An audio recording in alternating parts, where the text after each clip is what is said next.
तो परीक्षा के विषय में थोड़ी सी सामान्य सी जानकारी हम आपको दे रहे हैं और आप इसको समझिएगा। पहली बात तो यह है कि अगर आपके बिहार एसआई बनने की जर्नी की अगर हम बात करें तो इसमें सबसे पहले होता है प्रीलिम्स का परीक्षा। सबसे पहले प्रीलिम्स का परीक्षा होता है और प्रीलिम्स जब पास करते हैं तब आपको मेंस का एग्जाम होता है और मेंस जब आप पास करते हैं तब आपका फिजिकल होता है। तब फिजिकल होता है और फिजिकल के बाद जो है आपका मेरिट आता है। कुल मिलाकर के अगर देखा जाए तो आपको 3 गेट पास करना होता है। पहला गेट प्रीलिम्स का होता है, प्रीलिम्स, और फिर दूसरा गेट मेंस का होता है और तीसरा फिजिकल। और तीनों चीज में अगर आप क्वालिफाई हो जाते हैं तभी जाकर के आप एसआई बन पाते हैं, सब इंस्पेक्टर जो है आप बन पाते हैं। और एसआई के पेन में बहुत पावर होता है, वो किसी के जिंदगी को बना भी सकता है और किसी के जिंदगी को बिगाड़ भी सकता है। तो खैर आपका सफर तो आज से शुरू ही हुआ है। अच्छा, पावर लेना, अरे क्या दिक्कत है?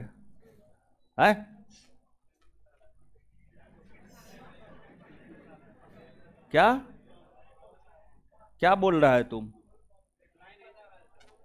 क्या बोल रहा है?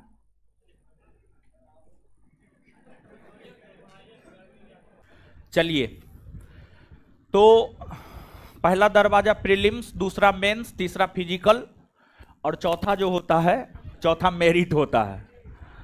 और प्रीलिम्स पास करना कोई बड़ी बात नहीं है, मेंस पास करना भी कोई बड़ी बात नहीं है, फिजिकल पास करना भी कोई बहुत बड़ी बात नहीं है। बड़ी बात है आपको मेरिट में आना, बड़ी बात है फाइनल सिलेक्शन लेना, समझ गए?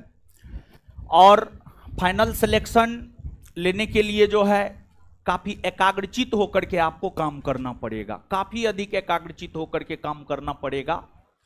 और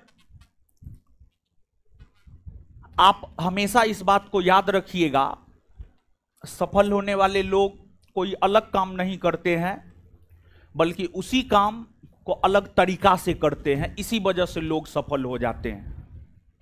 तो अगर आपको सफल होना है तो आपको पढ़ना सिलेबस ही है। देखिए, जो सफल होता है वो भी सिलेबस ही पढ़ता है और जो असफल होता है ना वो भी सिलेबस ही पढ़ता है, लेकिन थोड़ा अलग करना पड़ेगा। क्योंकि जो नोटिफिकेशन आता है उसे हम सिलेक्शन की प्रक्रिया नहीं मानते हैं बल्कि उसे हम छटनी की प्रक्रिया मानते हैं, छटाई की प्रक्रिया होती है। प्रीलिम्स में कुछ को छांटा जाता है, मेंस में कुछ को छांटा जाता है, फिर फिजिकल में कुछ को छांटा जाता है। तो वो छटनी की प्रक्रिया है एक प्रकार से कहिए तो आप। तो और अगर आप हर चीज में परफेक्ट बैठ जाते हैं तब जाकर के आपका जो है फाइनल सिलेक्शन होता है। तो प्रीलिम्स में, मेंस में और फिजिकल तीनों निकलने पर बहुत हाय तौबा मचाने की जरूरत नहीं है। जब मेरिट में नाम आ जाएगा तब हाय तौबा मचाइएगा, नहीं तो लोग आप ही के विषय में पूछेगा कि प्रीलिम्स में रिजल्ट के बाद बहुत उछल रहा था, मेंस में उछल रहा था, इसके बाद जो है फिजिकल में उछल रहा था। तो यहां पर समझ गए, यहां पर उछलना है, यहां पर जो करना है कीजिए ना। मेरिट बन जाने के बाद जो करना है एकदम नंगा नाच कीजिए आप, कोई दिक्कत ना है, लेकिन उससे पहले नहीं, समझ गए? और गंभीरता से काम करना है। और तैयारी के दौरान जो है आप में गंभीरता रहनी चाहिए, और अगर आप में गंभीरता नहीं है तो फिर दिक्कत है और भारी दिक्कत है। तो थोड़ा बहुत परीक्षा के विषय में जानिए।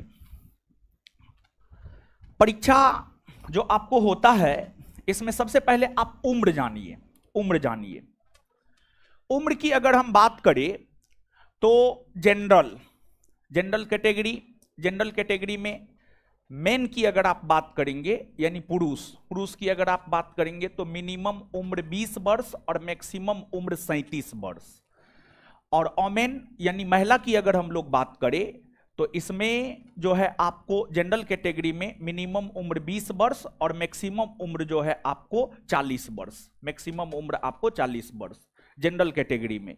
तो जनरल कैटेगरी पुरुष मिनिमम 20 वर्ष मैक्सिमम 37 वर्ष, जनरल कैटेगरी की महिला मिनिमम 20 वर्ष मैक्सिमम 40 वर्ष।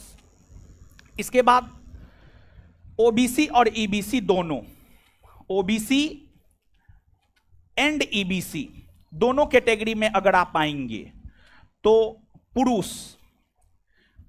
मिनिमम उम्र 20 वर्ष और मैक्सिमम 40 वर्ष, और यहां पर महिला की अगर हम लोग बात करेंगे तो महिला भी मिनिमम 20 और मैक्सिमम 40, यहां पर पुरुष महिला सेम एज इट इज है। और इसके बाद एससी और एसटी कैटेगरी की बात करेंगे, एससी और एसटी कैटेगरी की बात करेंगे तो इसमें पुरुष और महिला की अगर आप बात करेंगे तो यहां पर भी सेम है, और यहां पर पुरुष जो है मिनिमम 20 वर्ष मैक्सिमम 42 और महिला भी मिनिमम 20 और मैक्सिमम 42।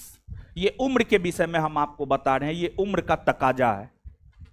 और आप अपना देख लीजिए, आप किस कैटेगरी में आते हैं और आपका उम्र इससे ज्यादा तो नहीं ना है, हमको तो नहीं लगता है इससे ज्यादा होना चाहिए।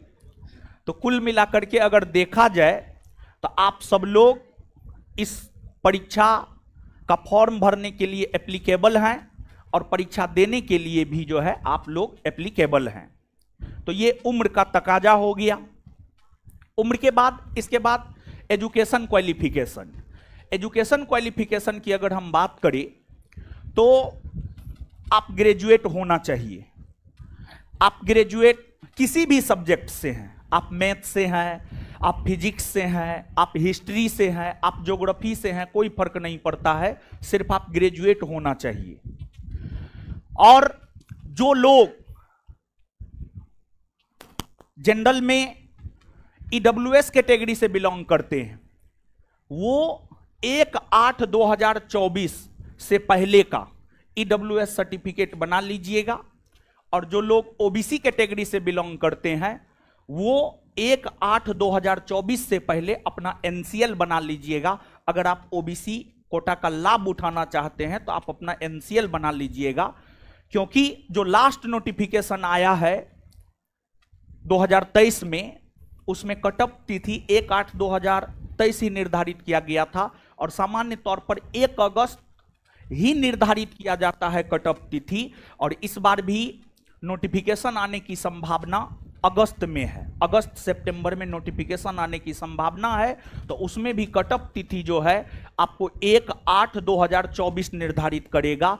तो इसी वजह से अगर आप ईडब्ल्यूएस कैटेगरी और ओबीसी कैटेगरी में आते हैं तो अपना सर्टिफिकेट जो है बना करके रख लीजिएगा, नहीं तो इन फ्यूचर जो है आपको प्रॉब्लम क्रिएट हो सकता है। इसके बाद थोड़ा सा शारीरिक